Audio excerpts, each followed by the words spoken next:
Sa Good News Kusina, ngayon na may hahataw ang masustansya at masarap na sitaw. Pero this time, hindi lang chef ang magtuturo ng mga recipe, kundi pati na rin ang mga bibong mommy. Tayong mga Pinoy mahilig talagang kumain. Ilan sa paborito nating lantakan ay ang kare-kare, pakbet at sinigang. Pero alam niyo bang may mga pagkakapareho ang mga pagkain ito? Lahat sila hinaluan ng isang wonder sa gulay na sitaw. Pero ang dating pa-extra-extra lang na sangkap, pwede rin palang maging star.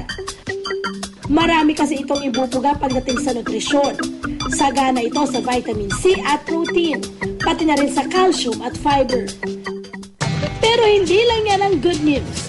Dahil ang tipid recipes namin, dadalhin namin sa barangay ninyo. Yes! This is a beautiful day dahil kasama natin ngayon si Chef Jonathan mula sa CCA at Chef kasama natin ang mga ina ng Barangay Holy Spirit! So, anong unang mong gagawin na recipe? Okay, ang recipe ko ngayon ay isang Japanese. So, hindi lang siya pang Japanese, Filipino, ha? Japanese pa. Nakakala ko tao. So, isa siyang sushi. So, Ay, yummy! Sitaw at tuna sushi. Ay, ang healthy! Okay, so excited na kami! Excited na ba kayo mga mother?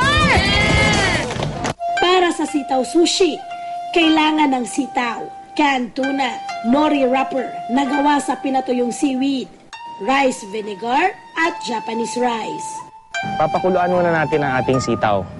Lagyan ng konting asin ng tubig bago ilagay ang sitaw para mas mabilis itong kumulo.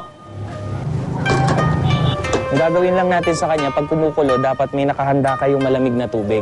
Ang ginagawa natin kasi dito, pinipigil natin yung pagluluto niya. Yung sa Japanese rice natin, pwede kayong gumamit na malagkit rice kaysa sa Japanese rice kasi pareho silang short grain o yung maiikling bigas. Sa isang bowl, paghalu-haluin ng rice vinegar, isang kutsarang asukal at kalahating kutsara ng asin. Ihalo lang ito sa Japanese rice. Ang kanin naman, bibilugin gamit ang kamay bago ilagay sa ibabaw ng nori. Ihilera ang sitaw sa ibabaw ng kanin at isunod ang tuna. Gamit ang sushi mat, irolyo ang nori wrapper. Gagawin po natin sa kanya is, ihiwain natin siya. So ito po ang ating sushi. Lagyan ng garnish tulad ng Japanese noodles at wasabi para ang sushi maging mas appetizing. Pwede naman po kayong gumamit ng mga ordinaryong toyo, soy sauce. Basta po yung light, may nabibili pong hindi maalat na soy sauce eh. Okay, so ito na po ang ating tuna at ang ating sitaw na sushi. Ang susya, lasitaw, and tuna sushi, pwedeng pagsaluhan ng 3 sa halagang 90 pesos lang. Mula naman sa samahan ng mga misis dito sa Barangay Holy Spirit ang magpapatalbogang sina Aling Suzy at Aling Jovi gamit ang kanya-kanyang unique sitaw recipe.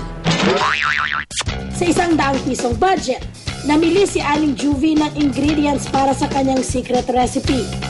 Ilang sandali pa at kumpleto na sa kanyang mga sangkap si Aling Jovi. Lulutuin po natin ngayon na recipe ay sitaw sisig. Bukod sa sitaw, kailangan din ng puso ng saging, sili, sibuyas at bawang, asin at paminta. Huwag din kalimutan ang patis, suka at mantika. Bali po sa sitaw sisig, yung replacement po natin doon is yung puso ng saging. Magkisa muna ng sibuyas at bawang, idagdag ang sitaw. Ang puso ng saging naman, hiwain ng pahalang. Para mawala ang pakla nito, lagyan ng asin at pigain bago banlawan ng tubig. Pagkatapos po, ihahalo na po natin dito sa ginisa po natin na sitaw.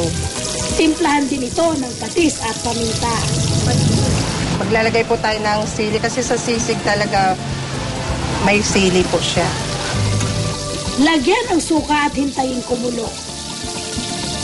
At syempre, para talagang sisig ang dating, ihain ito sa sizzling plate. Habang mainit pa, dagdagan ng itlog at sili. Sarap. Sarap, mami. Kulang na lang dito, kanin. Mura, healthy at masarap. Ang sizzling sitaw sisig na ito pwedeng pagsaluhan ng 4 na katao sa halagang 90 pesos lang. Si Aling Suzy naman, hindi rin nagpahuli dahil ang budget niyang 100 pesos, sobra pa para sa mga ingredient ng sitaw dessert niya. Siyempre, pag bibili ako ng sitaw, pinipili ko talaga yung fresh at saka siyempre yung green. Mukhang lalanggamin kami sa ihahanda ni Aling Suzy ah. Ang pinamili ko lang nasa almost 50 pesos lang.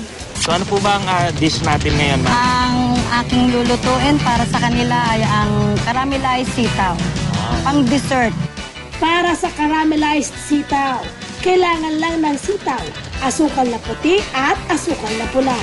Kailangan pakuluan po natin ang sitaw. Huwag po nating sosobrahan sa pagpapakulo. Kailangan po ay medyo malutong-lutong yung sitaw po.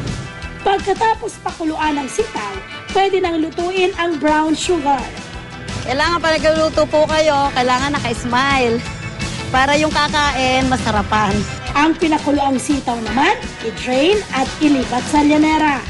Agad ibuhos dito ang mainit-init pang caramelized sugar. Budburan ng puting asukal bago painitin sa oven toaster. Kapag tunaw na ang asukal na puti, ready na ang ating kakaibang panghimagas. Ayan, masarap yan, pang-dessert. Dessert na, no? Kundi lang pang-sisig, pang-dessert din po. Salamat po. Ang vegetable dessert na good for 3, bumapalo sa 48 pesos lang. Oras na para husgahan ang mga sitaw recipe ng mga mami. Siyempre natin yung kay Miss Suzy. Ito yung kanyang minatamis na sitaw. Hindi ko mawari. Talagang excellent para sa akin. Gawa ng naando na yung crispy, yung manamis-namis. Okay, itaas na ang number para kay Miss Suzy! Wow, 4! Wow! May 5! Okay, yung kay Miss Juvie. Sige po, kain lang po muna. Hindi siya maalat, tama-tama lang. Pagdating naman doon sa sili, ayos lang yun na konting ang-ang. Okay, taas nyo na po ang number para kay Aling Juvie! Okay, ang nagbagi ay si Mami Suzy! Congratulations yan. Mga ganun-ganun kayo nalalo. Wow, mga plastic! And then, no, very good, congratulations. Pero sa huli, lahat tayo mga nanay, winner dahil ngayon alam na natin ang iba pang masasarap na luto ng Wonder Gulay na ito. Kaya tara na't humataw sa paghahanda ng sitaw! Hintayin niyo po ang pagdadala namin ng good news sa inyong mga barangay. At lagi niyo pong tandaan, para sa masustansya at murang lutuin, tumutok lang dito sa